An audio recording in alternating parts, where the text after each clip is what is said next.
bisa mendeteksi, ya Pak Sindo ini paling tahu mengenai ini, ya. Tapi ini catatan yang saya peroleh, saudara. Di abad 15 dicatat ada 115 kali. Abad 16, 243 kali. Abad 17, 378 kali. Abad 18, 440 kali. Abad 19 meningkat 5 kali lipat, 2109. Nah, abad 20, saudara, kita dengan adanya sistem media yang makin baik, kita bisa mengikuti. Kalau saudara ingat tanggal 18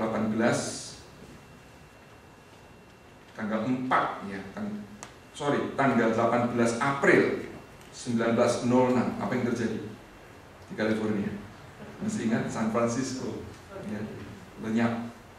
Itu skala Richternya diperkirakan 7.7 sampai 7.9. Di tahun 1908 di Istanbul, Turki, 75.000 orang tewas.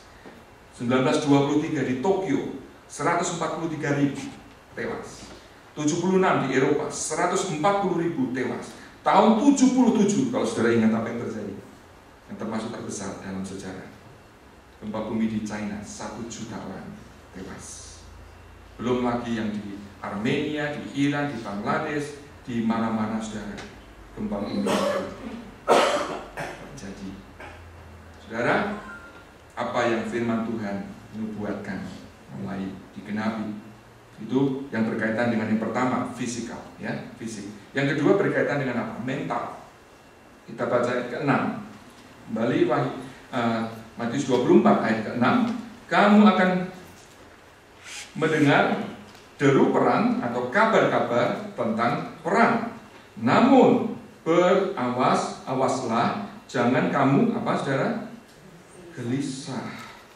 Sebab semuanya itu harus terjadi. Artinya apa? Tidak bisa kita hindari.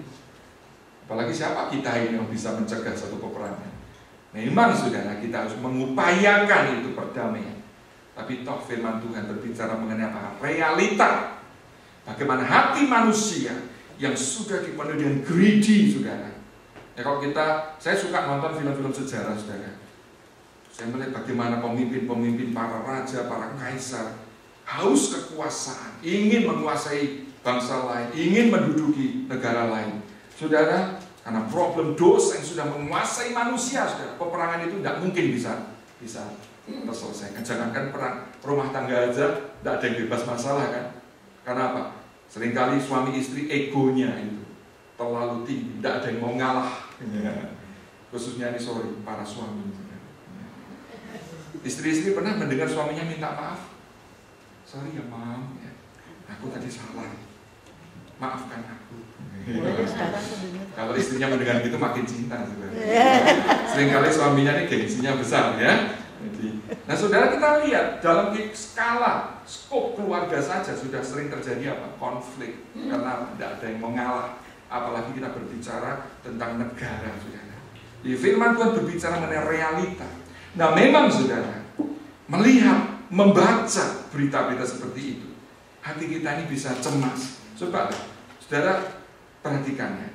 Saudara dengar berita di TV atau baca berita di surat kabar. Kebanyakan itu isinya berita yang bagus, berita yang menyenangkan, atau yang menyedihkan. Kebanyakan itu berita-berita yang membuat hati ini sedih, membuat hati jengkel, membuat hati khawatir, ya, pembunuhan, perampokan, perkosaan, masalah su dan sebagainya, belum konflik. Sehingga disarankan, saudara, kalau saudara itu punya problem tidur, lebih baik kalau mau tidur jangan nonton TV. Itu makin tidak bisa tidur, saudara, ya. Dengar berita-berita yang serem-serem atau nonton acara film yang serem itu makin mengganggu, saudara.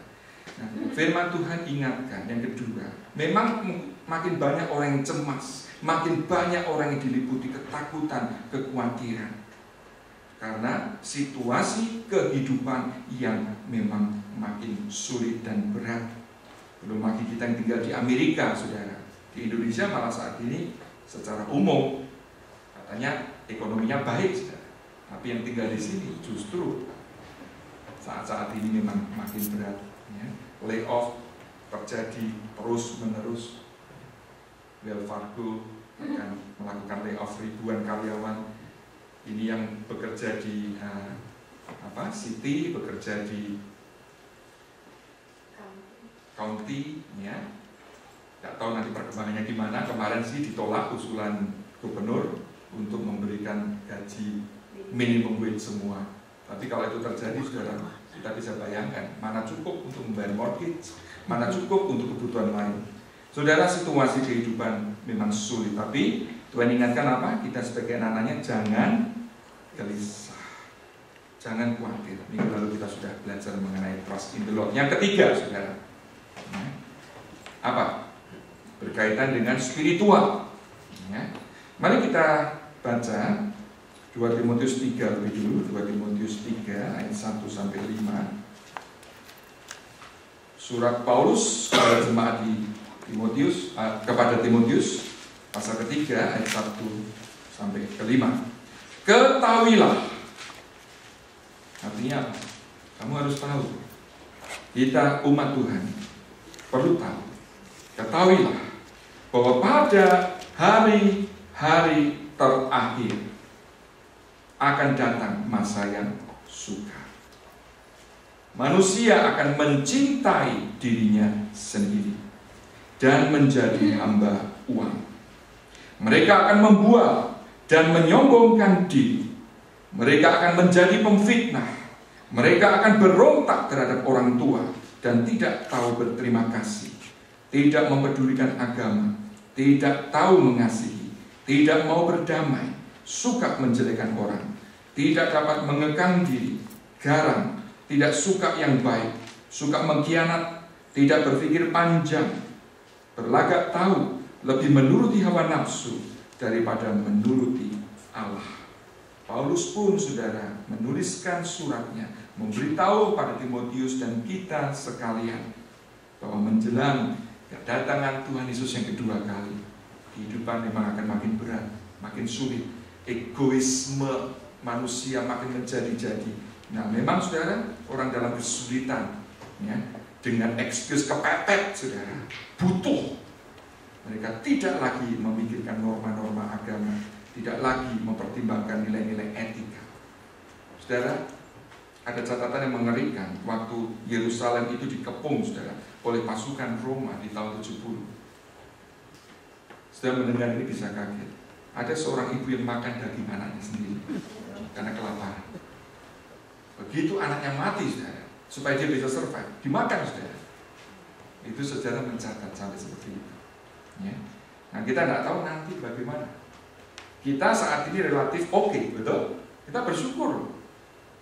Kalau saudara saat ini di Bekasi misalnya, saya baca berita, orang-orang Kristen di sana beribadah mulai was-was karena sudah ada kejadian lagi beribadah begini, di-attack, saudara, orang datang.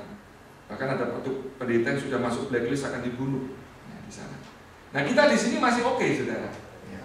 Tapi seandainya nanti kita juga mengalami kesulitan, saudara, mungkin membaca berita seorang profesor di university lagi ngajar di kelas tentang Katolisisme. Jadi ini konteksnya memang tentang apa yang diyakini oleh gereja Katolik. Ini bukan umum, saudara.